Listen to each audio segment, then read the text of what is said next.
नमस्कार, मैं Abhimanyu Dahiya, lecturer geography, Haryana education department से आप सब विद्यार्थियों का एजुसेट टेलीकास्ट में स्वागत करता हूं। प्यारे विद्यार्थियों, आज हम 11th जियोग्राफी के अंतर्गत chapter 4 distribution of the ocean and continents इसका अध्ययन करेंगे। इस व्याख्यान का उद्देश्य आप सब विद्यार्थियों को पृथ्वी पर विद्यमान महासागरों और महाद्वीपों का वर्णन करते हुए कॉन्टिनेंटल ड्रिफ्ट थ्योरी यानी टेक्टोनिक प्लेट इवेंट्स के बारे में अवगत कराना है। महासागरों व महाद्वीपों का वितरण।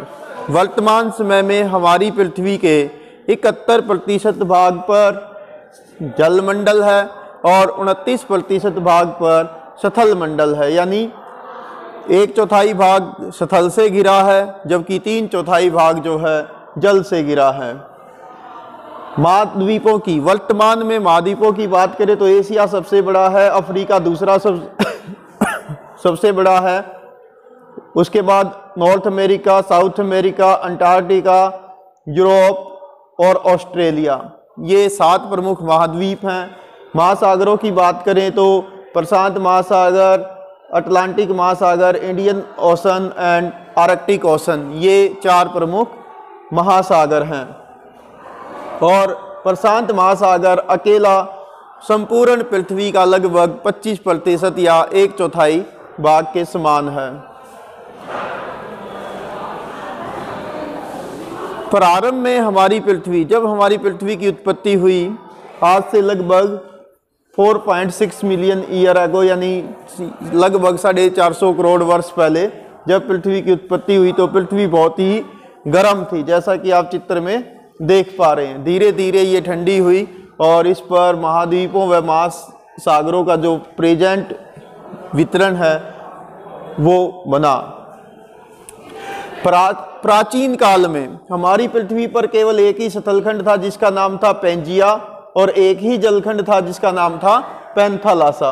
पेंजिया के अंदर समस्त जो वर्तमान महाद्वीप हैं ये सारे जुड़े हुए थे और भूगर्भ की हलचलें हुई तो ये पेंजिया जो है 2 भागों में टूट गया, जैसा कि आप यहाँ पर चित्र में देख पा रहे हैं। धीरे धीरे इनके अंदर गतियाँ हुई और इनके बीच में एक टैथीज नाम की भू अभिनति का विकास हुआ और इसके टैथीज सागर के उत्तर में जो पेंजिया के टूटने से सतलखंड बना उसका नाम था लॉरेशिया और दक्षिण में जो भाग था उसका नाम था गोंडवाना लैंड।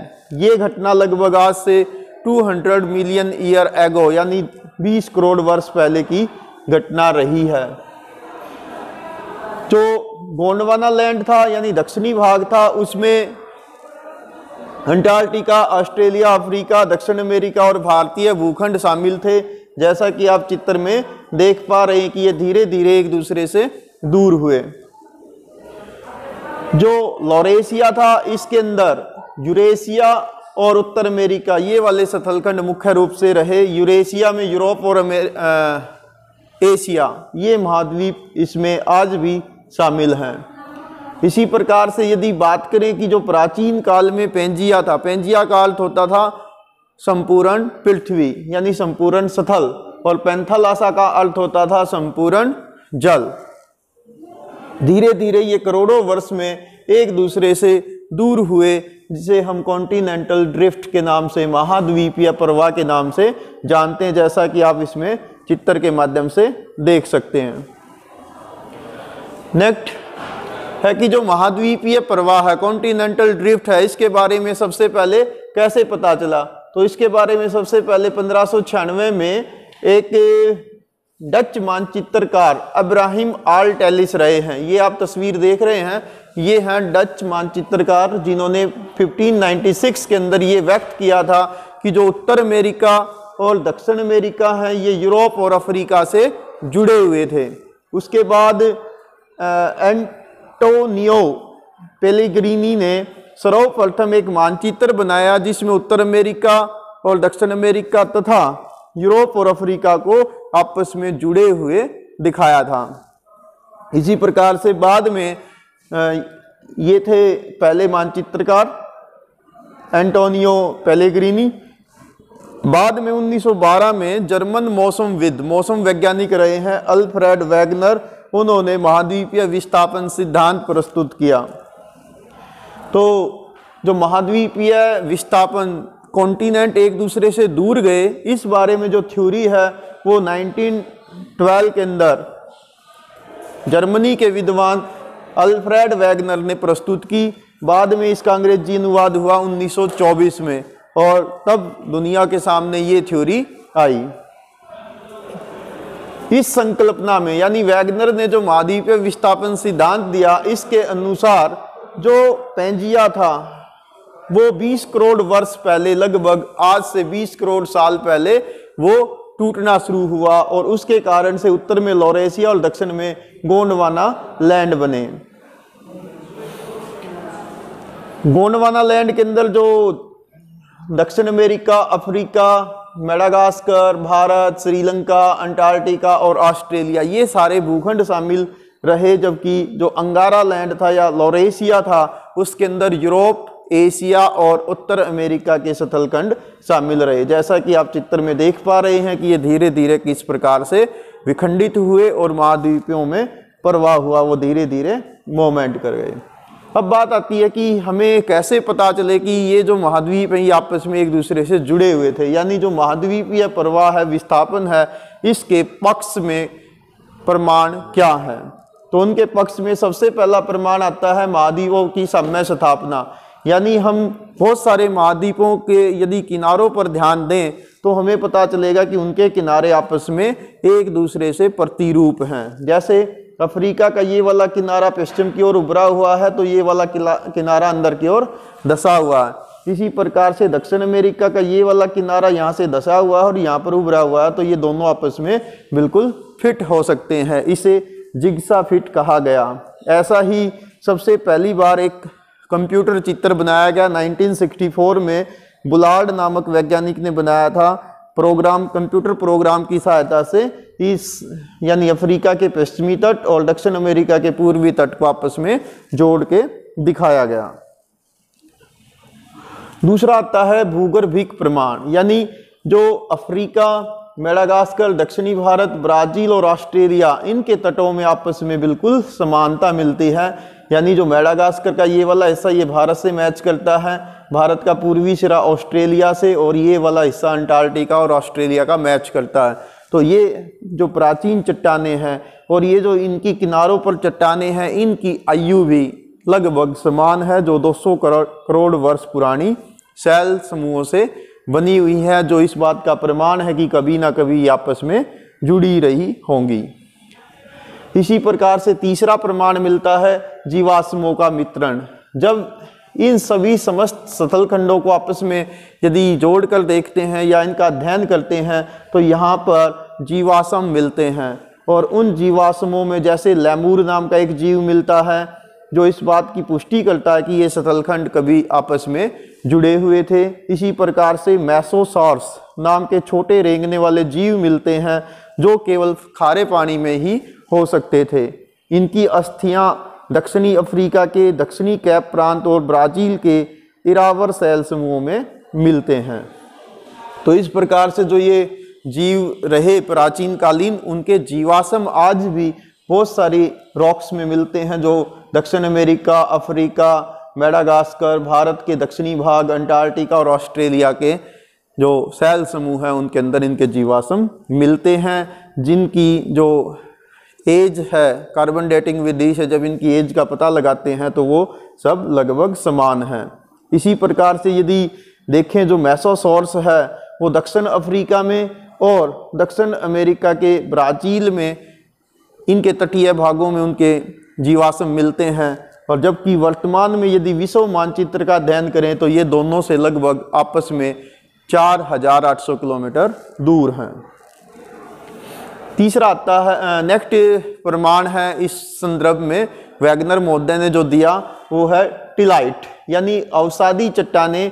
वे अवसादी चट्टानें जो हिम नदी के निक्षेप से बनती हैं। हिम नदी के निक्षेप से जो रॉक्स हैं वो इस प्रकार से बनती हैं कि जिन्हें टिलाइट कहते हैं, यानी रॉक्स के अंदर छोटे छोटे टुकड़े इसमें डिपॉजिट हो जाते हैं, जिन्हें ग्लेशियल डिपॉजिट कहा जाता है। और ऐसे ग्लेशियल डिपॉजिट भारत के दक्षिणी भाग में भी मिलते हैं जहाँ पर कोई संभावना नहीं है कि वहाँ पर कभी, अभी वर्तमान में जो दक्षिण भारत है ये उष्ण कटिबंध में पड़ता है, जहाँ पर कभी भी सर्द ऋतु नहीं आती, ठंडी ऋतु नहीं आती, और फिर भी वहाँ पर हिमानी के निक्षेप मिलते हैं जो इस बात का प्रमाण करते हैं कि कभी न कभी ये भाग ऐसे स्थान पर रहा होगा जहाँ की जलवायु बहुत ही ठंडी थी। तो टिलाइट से भी इस बात का प्रमाण मिलता है।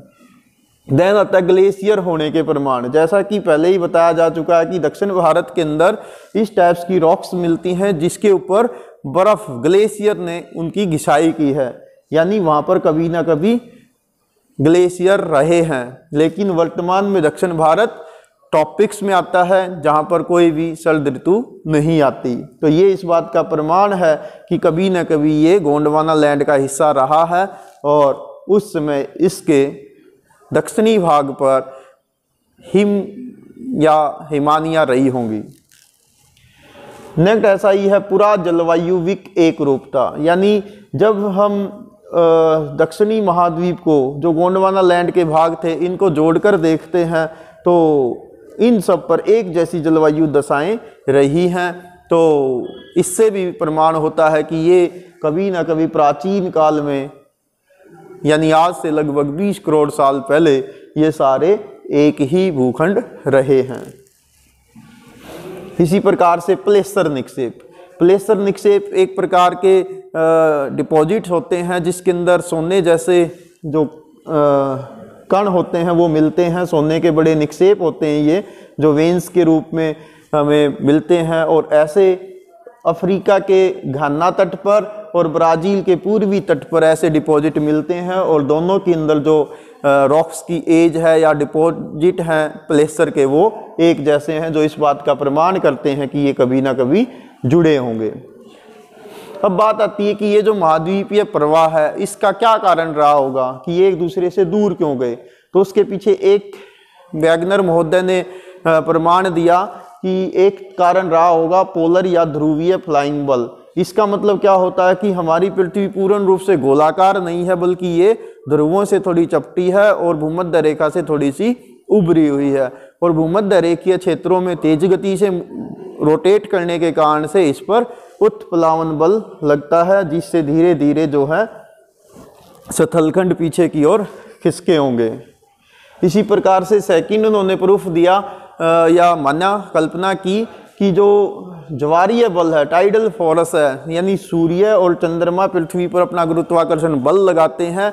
जैसा कि जो आज भी जलीय क्षेत्र हैं, समुद्र का जल जो है किनारों पर ज्वार के रूप में चढ़ जाता है, तो स्थल पर भी इसका प्रभाव जरूर रहा होगा, और हजारों लाखों करोड़ों सालों में धीरे धीरे महाद्वीप पश्चिम की ओर खिसके होंगे। तो इस प्रकार से जो ज्वारीय बल है ये भी कहीं ना कहीं महाद्वीपीय प्रवाह का कारण रहा, जैसा कि वैगनर महोदय ने माना है।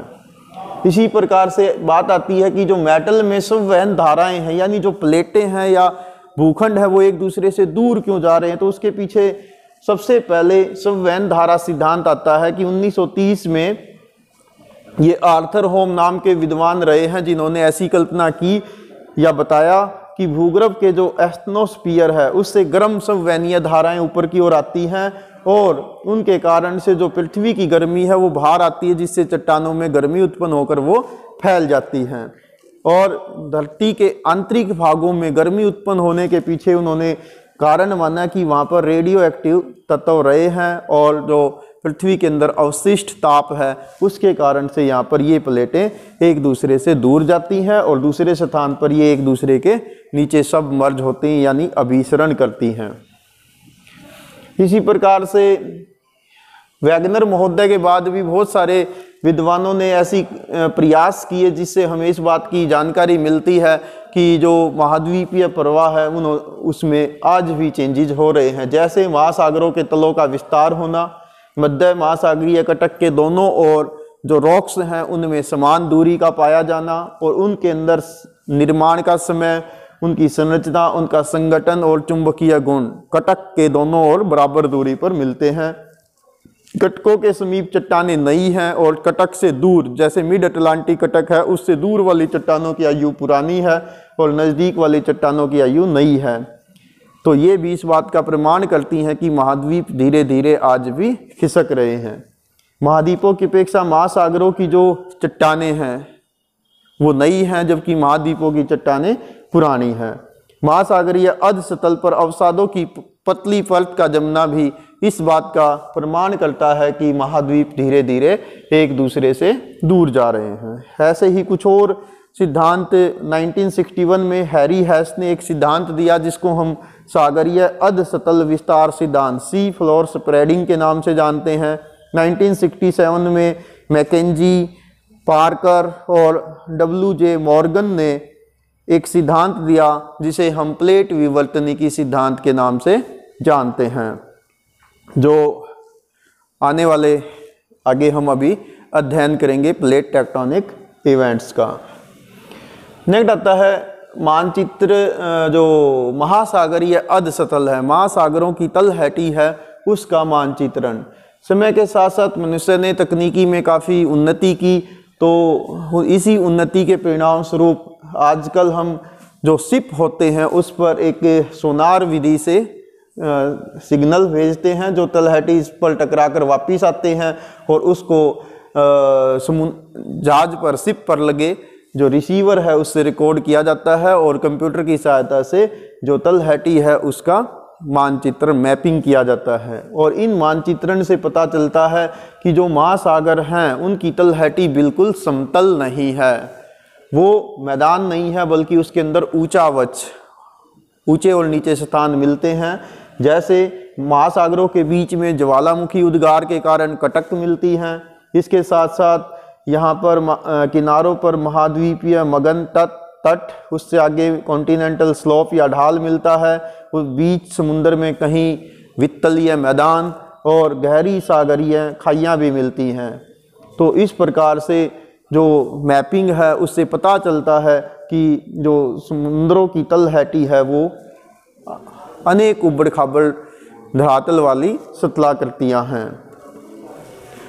नेक्स्ट आता है कि महासागरीय अर्ध सतल की बनावट, यानी इसको अब हम डीपली पढ़ेंगे कि महासागरीय जो नितल हैं उसकी सबसे पहली आती है कॉन्टिनेंटल सीमा। कॉन्टिनेंटल सीमा का अर्थ होता है कि जो महाद्वीप हैं उनके वे भाग जो समुद्र में और जल के कन्वर्जन जोन के अंदर होते हैं, जहाँ पर समुद्री किनारा और महासागरीय किनारा दोनों आपस में मिलते हैं, उनके बीच का ये भाग होता है। इसके सबसे पहले पार्ट को बोला जाता है महाद्वीपीय मगन तट, यानी महाद्वीप का वह भाग जो पानी में डूबा हुआ है। फिर उसके बाद आता है महाद्वीपीय ढाल, जिसके अंदर स्लोप थोड़ा बढ़ जाता है, स्लोप की ढलान की डिग्रियां बढ़ जाएंगी, तेज हो जाएगा। इसके बाद आता है महाद्वीपीय उभार, यानी बीच में कोई ऐसा स्थान जो उबड़ खाबड़ होता है और बीच में कुछ महासागरीय खाइयाँ होती हैं जो बहुत ही गहरी ट्रेंच होती हैं, गर्त होती हैं। जैसे दुनिया की सबसे गहरी खाई मारियाना गर्त है जो प्रशांत महासागर में है। देन आता है नितल मैदान, यानी गहरे समुद्रों के अंदर लगभग समतल मैदानी भागों को नितलीय मैदान कहते हैं, जो महाद्वीपों से दूर समुद्रों के बीच के हिस्से होते हैं। और मध्य महासागरीय कटक, अधिकांश महासागरों के बीच में लगभग पानी में डूबी हुई संभवतः दुनिया की सबसे लंबी पर्वत श्रृंखलाएं मिलती हैं, जिन्हें मिड ओशनिक रिज कहा जाता है। जैसे मध्य अटलांटिक महासागर के अंदर मिड अटलांटिक रिज है, ये वास्तव में एक दूसरे से दूर जाने वाली डाइवर्जेंट प्लेट बाउंड्रीज होती हैं, जहाँ से गर्म मैग्मा बाहर आता है और वो पानी के नीचे ही जम जाता है, जो ये वास्तव में सक्रिय ज्वालामुखियों के क्षेत्र हैं।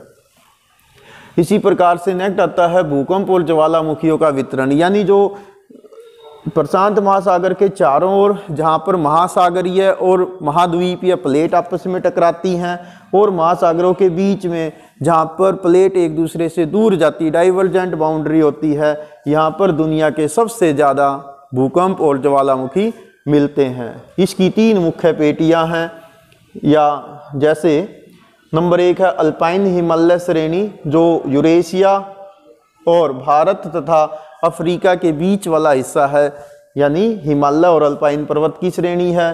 दूसरा है रिंग ऑफ फायर जो प्रशांत महासागर के चारों ओर है। और तीसरा है मध्य महासागरीय कटक जो अटलांटिक महासागर के बीचों बीच तथा प्रशांत महासागर के दक्षिण में स्थित हैं। ऐसी ये प्रमुख ज्वालामुखी और भूकंप पेटियां हैं। अब बात आती है प्लेट विवर्तनिकी सिद्धांत की कि प्लेट विवर्तनिकी क्या है, प्लेट टेक्टोनिक थ्योरी। सबसे पहले बात आती है जो प्लेट शब्द है ये इसका प्रयोग किया था जे टूजरो विल्सन ने। सबसे पहले जे टूजो विल्सन ने इसका प्रयोग किया था। टेक्टोनिक जो है यूनानी भाषा का शब्द है जिसका मतलब होता है बिल्डर यानी बनाने वाला, निर्माता। प्लेट विवर्तनिकी सिद्धांत के अंतर्गत विद्वानों ने माना है कि जो धरातल है या पृथ्वी है इसके ऊपर पट्टी के नीचे ठोस सतलखंड मिलते हैं जो विभिन्न भूखंडों के रूप में धीरे धीरे गतियां करते रहते हैं। जैसा कि प्राचीन काल में एकमात्र सतलखंड होता था पेंजिया और एकमात्र जलखंड होता था पैंथालासा। धीरे धीरे पेंजिया दो खंडों में टूट गया, एक उत्तरी भाग हो गया लारेशिया और दक्षिणी भाग हो गया गोंडवाना, उनके बीच में बना टैथीज सागर। फिर धीरे धीरे ये भी कई सारे टुकड़ों में बट गया और आज दुनिया में 7 महाद्वीप तथा 4 महासागर बने हैं। यानी महाद्वीप और महासागरों के नीचे धीमी गति से गतिशील ठोस भूखंड को प्लेट कहते हैं। और प्लेटें 3 प्रकार की गति करती हैं। एक होती है जब प्लेटें आपस में टकराती हैं तो इन्हें अभिसारी कहते हैं। जब प्लेटें एक दूसरे से दूर जाती है तो इन्हें अपसारी या डाइवर्जेंट बोलते हैं। और तीसरी होती है ट्रांसफॉर्म या रूपांतरण प्लेट सीमा। प्लेटों की विशेषताएं क्या हैं? तो ये विशाल भूखंड होती हैं, अनियमित होती हैं। इनके प्रत्येक प्लेट अपने घूर्ण ध्रुव के चारों ओर वृत्ताकार मार्ग में परिभ्रमण करती है। प्लेट कभी समीप तो कभी दूर चली जाती हैं, यानी धीरे धीरे करोड़ों सालों में ये गति करती रहती हैं। प्रत्येक प्लेट का क्षेत्र उसकी मोटाई से अधिक होता है और प्लेट महाद्वीप और महासागरीय सतलखंडों से मिलकर बनती है। जरूरी नहीं है कि महाद्वीप के नीचे एक ही प्लेट हो, वो महासागर और महाद्वीप दोनों को मिलकर बनती हैं। और विवर्तन की सभी घटनाएं जैसे भूकंप, ज्वालामुखी और पर्वतों का निर्माण होना वो इन्हीं प्लेटों के किनारों पर घटित होता है। जैसा कि आप देख रहे हैं यहाँ पर प्लेट एक दूसरे से दूर जाती है, ये डाइवर्जेंट है। यहाँ पर प्लेट एक दूसरे से टकरा रही है तो ये कन्वर्जेंट या अभिसारी प्लेट सीमा है। और कहीं पर प्लेट एक दूसरे के पास से गुजर जाएंगी तो वहाँ पर ये ट्रांसफॉर्म प्लेट बाउंड्रीज होती हैं। इसी प्रकार से नेक्स्ट आता है कि दुनिया में या पृथ्वी पर सबसे बड़ी प्लेटें कौन सी मिलती हैं। तो 1968 में ला पिचोन नाम के विद्वान रहे हैं जिन्होंने पूरी पृथ्वी को 6 बड़ी प्लेटों में और 9 छोटी प्लेटों में बांटा था। बड़ी प्लेटों के अनुसार सबसे जो मुख्य 6 प्लेटें उसमें यूरेशियाई प्लेट यानी जो यहाँ पर और यहाँ पर आप विश्व मानचित्र पर देखेंगे, अफ्रीकी प्लेट, नॉर्थ अमेरिकी प्लेट, साउथ अमेरिकी प्लेट, इसके अलावा पैसिफिक प्लेट और अंटार्कटिका प्लेट तथा ऑस्ट्रेलियाई प्लेट रही हैं। इसी का पूर्वी भाग, इधर का भाग जो है वो भारतीय प्लेट रहा है। यानी 6 हैं, अफ्रीकी, अमेरिकी, अंटार्कटिका प्लेट, ऑस्ट्रेलियाई प्लेट, यूरेशियाई प्लेट और प्रशांत महासागरीय प्लेट। नेक्स्ट आता है कि जो छोटी भूगर्भिक प्लेटें हैं वे कौन सी हैं। तो कुल मिलाकर 9 भूगर्भिक छोटी प्लेटें मानी गई हैं जिसमें अरेबियन प्लेट है, जैसे यहाँ पर है अरेबियन प्लेट। इसी प्रकार से बिस्मार्क प्लेट, कैरेबियन प्लेट, जैसे कैरेबियन प्लेट ये है उत्तर अमेरिका और दक्षिण अमेरिका के बीच में जहाँ पर कैरेबियन सी है। कैरोलिन प्लेट, कोकोज प्लेट जो उत्तर अमेरिका और दक्षिण अमेरिका के पश्चिम में है, जहाँ पनामा है उसको पार कर कर पश्चिम दिशा में। जुआन डी प्यूका प्लेट, इसके अलावा नजका या पूर्वी प्रशांत प्लेट है, जैसे ये यहाँ पर कोको जो प्लेट है उसके दक्षिण में है।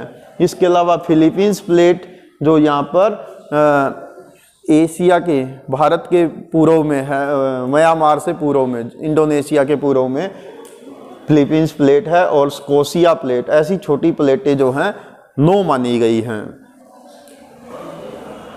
नेक्स्ट आता है कि जो प्लेटें हैं वो गति किस प्रकार से करती हैं। जैसा कि हम पहले ही आपको बता चुके हैं कि प्लेटें जब भी गति करती है तो वो 3 प्रकार की करती हैं। या तो वो एक दूसरे के पास आएंगी जिसे बोला जाता है कन्वर्जेंट प्लेट बाउंड्री। इन्हें विनाशात्मक प्लेट भी बोला जाता है क्योंकि इसमें क्या होता है, सबडक्शन होता है, यानी एक प्लेट दूसरी प्लेट के नीचे चली जाती है और इससे ये महासागर से 2 महासागरीय प्लेटों के बीच भी हो सकता है, 2 महाद्वीपीय प्लेटों के बीच भी ऐसा सबडक्शन हो सकता है, या एक महासागर और एक महाद्वीपीय प्लेट के बीच भी ऐसा सबडक्शन हो सकता है। दूसरी होती है डाइवर्जेंट प्लेट बाउंड्री, यानी जब 2 प्लेटें एक दूसरे से दूर जाती हैं, जैसे मिड अटलांटिक रिज है। इसे रचनात्मक प्लेट सीमा भी कहते हैं क्योंकि इससे नए धरातल की रचना होती है। इसी प्रकार से रूपांतरण प्लेट सीमा, जब प्लेटें एक दूसरे से पास से गुजर जाती हैं, जैसे डेड सी, इजराइल के अंदर है डेड सी, जो इस प्रकार की ही प्लेट सीमा है। नेक्स्ट आता है प्लेट प्रवाह की दर। जो प्लेटें गति करती हैं उनकी दर अलग अलग मिलती है। जो आर्कटिक प्लेट कटक है वहाँ पर सबसे धीमी गति से वो प्लेट मूव करती है, जो 2.5 सेंटीमीटर पर ईयर है। इसी प्रकार से जो पूर्वी प्रशांत महासागरीय उभार है जो चिली के पास में है, यहाँ पर सबसे तेज गति से ये प्रवाह करती है, जो दुनिया में सबसे तेज गति से मूव होने वाली भूगर्भिक प्लेट है, जिसकी गति जो वो 5 सेंटीमीटर प्रति वर्ष है। इसी प्रकार से बात आती है कि जो प्रवाह है या संवहन है वो किस कारण से होता है। तो भूगर्भिक भागों में धीरे धीरे धरातल के अंदर जो एनर्जी है वो जनरेट होती है। विद्वानों का मानना है कि यहाँ पर रेडियोधर्मी तत्वों का ह्रास होता है और पृथ्वी के अंदर जो अवशिष्ट गर्मी है, बची हुई गर्मी है, उसके कारण से ऐसी संवहन या धाराएं उत्पन्न होती हैं जिससे प्लेटें एक दूसरे से दूर जाती हैं। गर्म यानी गर्म मैग्मा के प्रभाव से वो धीरे धीरे फैलती हैं। ऐसा विचार संवहनीय धाराओं का सबसे पहले 1930 में आर्थर होम ने व्यक्त किया था, जिसे सागरीय तल विस्तार अवधारणा के रूप में प्रस्तुत किया गया। यानी ओशन जो तल है उसके स्प्रेडिंग की थ्योरी उन्होंने दी। नेक्स्ट आता है भारतीय प्लेट का संचलन। भारत जो है, जहां आज भारत की स्थिति है, 20 करोड़ साल पहले ये यहाँ पर नहीं था। जो है वास्तव में भारत की जो प्रेजेंट स्थिति है ये महाद्वीपीय प्लेट यानी भारतीय प्लेट का यूरेशियाई जो महाद्वीपीय प्लेट है उन दोनों के साथ टक्कर से हिमालय जैसे पर्वतों का निर्माण हुआ है। भारत की प्लेट सीमा की यदि बात करें तो इसका पूर्वी सीमा म्यांमार में, उत्तरी सीमा जो है हिमालय की, और इसके अलावा पश्चिमी सीमा पाकिस्तान से होती हुई अरब प्रायद्वीप से और हिंद महासागर के बीच में इसकी बहुत बड़ी प्लेट सीमा है। यह जो प्लेट है अंटार्कटिका और भारतीय प्लेट या ऑस्ट्रेलियाई प्लेट के साथ, ये भारतीय और ऑस्ट्रेलियाई प्लेट प्राचीन काल में एक ही रही हैं। धीरे धीरे यह प्लेट उत्तर की ओर मूव होती गई। देन भारतीय प्लेट का संचलन। भारतीय प्लेट धीरे धीरे उत्तर की ओर इसने गति की और 20 या 22 करोड़ साल पहले लगभग पेंजिया जब टूटता है तो यह खंड उत्तर की ओर खिसकना प्रारंभ कर देता है, जैसा कि आप चित्र में देख पा रहे हैं। फिर इसमें आपस में ऐसे टक्कर होती है और टक्कर होने के कारण हिमालय जैसे दुनिया के सबसे ऊंचे बलित पर्वत का निर्माण होता है। और ये जो भूखंड है, इस जब भारतीय भूखंड उत्तर की ओर खिसक रहा था तो आज से लगभग 6 करोड़ साल पहले एक घटना और घटी, वो थी दक्कन ट्रैप का निर्माण। यानी जब उत्तर की ओर खिसक रही थी 20 करोड़ साल पहले ये खिसकाव शुरू हुआ और आज से लगभग 6 करोड़ साल पहले दक्षिण भारत में, जहां आज मध्य प्रदेश, महाराष्ट्र और गुजरात है, उस हिस्से में ज्वालामुखी विस्फोट हुए, जिसके कारण से जो बेसाल्ट लावा है वो बाहर निकला और उसके परिणाम स्वरूप वहां पर काली मिट्टी का निर्माण हुआ। अब बात आती है कि क्या ऐसा संचलन भविष्य में भी जारी रहेगा? बिल्कुल रहेगा, क्योंकि जो महाद्वीप और महासागरीय प्लेटें ये प्राचीन काल में भी गतियां करती रही हैं। अभी भी कर रही हैं और फ्यूचर में भी ये गलतियां करती रहेंगी। जैसा कि आप चित्र में देख पा रहे हैं कि अफ्रीका के अंदर ग्रेट रिफ्ट वैली है जो धीरे धीरे टूट रही है। ऐसी ही दरार ये आप देख रहे हैं ज़मीन पर दरार 20 मार्च 2018 को ही अफ्रीका में वहाँ पर अभी लोगों ने ये पिक्चर आप 20 मार्च 2018 की ही देख पा रहे हैं। इससे पता चलता है कि भविष्य में अफ्रीका का पूर्वी भाग एक नए कॉन्टिनेंट के रूप में टूट सकता है। अब इस व्याख्यान से संबंधित या इस पाठ से संबंधित कुछ आपके साथ very short answer types question share करते हैं। सबसे पहले क्वेश्चन आता है कि पृथ्वी के कितने प्रतिशत भाग पर महासागर हैं? तो वो हैं 71% पर और 29% भाग पर स्थल हैं। दूसरा आता है कि टिलाइट क्या है? टिलाइट होते हैं हिम नदी के निक्षेप यानी ग्लेशियल सेडिमेंट्स के डिपॉजिट होते हैं जिनको टिलाइट बोला जाता है। जैसा आप ये रॉक देख रहे हैं ये टिलाइट है। इसी प्रकार से नेक्स्ट आता है कि रॉकीज और एंडीज पर्वत जो उत्तर अमेरिका और दक्षिण अमेरिका में मिलते हैं इनका निर्माण किस प्रकार के अभिसरण से हुआ है? तो यहाँ है रॉकीज पर्वत और यहाँ है एंडीज पर्वत, दोनों महाद्वीपीय और महासागरीय प्लेटों के अभिसरण से हुआ है। नेक्स्ट आता है भारत का कौन सा क्षेत्र बेसाल्ट लावा प्रवाह से बना है? तो वो है दक्कन का पठार, जो काली मिट्टी का प्रदेश है ये बेसाल्ट लावा के प्रवाह से बना है। नेक्स्ट क्वेश्चन आता है कि मृत सागर की निम्न भूमि किस प्रकार की सीमाओं द्वारा बनी हुई दरार घाटी है? तो मृत सागर यहाँ मिलता है यानी इसे डेड सी बोलते हैं, इजराइल में है ये। और यहाँ पर ये आप चित्र इसका ओरिजिनली देख पा रहे हैं। ये रूपांतरण प्लेट सीमा यानी दो प्लेटें एक दूसरे के पास से गुजर रही हैं जिस कारण से ऐसा ये दरार घाटी बनी है जिसको हम डेड सी बोलते हैं। नेक्स्ट इसी व्याख्यान से संबंधित कुछ बहुविकल्पी प्रश्न आपके साथ शेयर करते हैं। पहला क्वेश्चन है कि निम्नलिखित में से किसने सर्वप्रथम यूरोप, अफ्रीका, अमेरिका के साथ आपस में स्थित होने की संभावना व्यक्त की थी? अल्फ्रेड वेगनर, अब्राहम ऑल्टेलिस, एंटोनियो पेलिग्रिनी या एडमंड हैस? तो सही उत्तर क्या है? अब्राहम ऑल्टेलिस। सबसे पहले इन्होंने ऐसी संभावना व्यक्त की थी। नेक्स्ट आता है पोलर फ्लाइंग बल निम्नलिखित में से किससे संबंधित है? पृथ्वी का परिक्रमण, पृथ्वी का घूर्ण, गुरुत्वाकर्षण बल और ज्वारीय बल। तो सही उत्तर क्या है? पृथ्वी का घूर्ण। नेक्स्ट आता है इनमें से कौन सी लघु या माइनर प्लेट नहीं है, छोटी प्लेट नहीं है? नजका, फिलीपींस, अरब और अंटार्कटिक।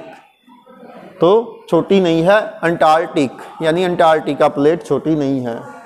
नेक्स्ट आता है सागरीय अधसतल विस्तार सिद्धांत की व्याख्या करते हुए हैस ने निम्नलिखित में से किस अवधारणा पर विचार नहीं किया? मध्य महासागरीय कटकों के साथ ज्वालामुखी क्रियाएं, महासागरीय नितल की चट्टानों में सामान्य व उत्क्रमण चुंबकत्व क्षेत्र की पेटियों का होना, विभिन्न महाद्वीपों में जीवाश्मों का वितरण और महासागरीय तल की चट्टानों की आयु। तो उन्होंने किस पे नहीं किया? विभिन्न महाद्वीपों में जीवाश्मों के वितरण का वर्णन नहीं किया। नेक्स्ट आता है हिमालय पर्वत के साथ भारतीय प्लेट सीमा किस तरह की प्लेट सीमा है? महासागरीय, महाद्वीपीय, अभिसरण यानी कन्वर्जेंस, अपसारी सीमा, रूपांतरण सीमा या महाद्वीपीय अभिसरण? कौन सी है?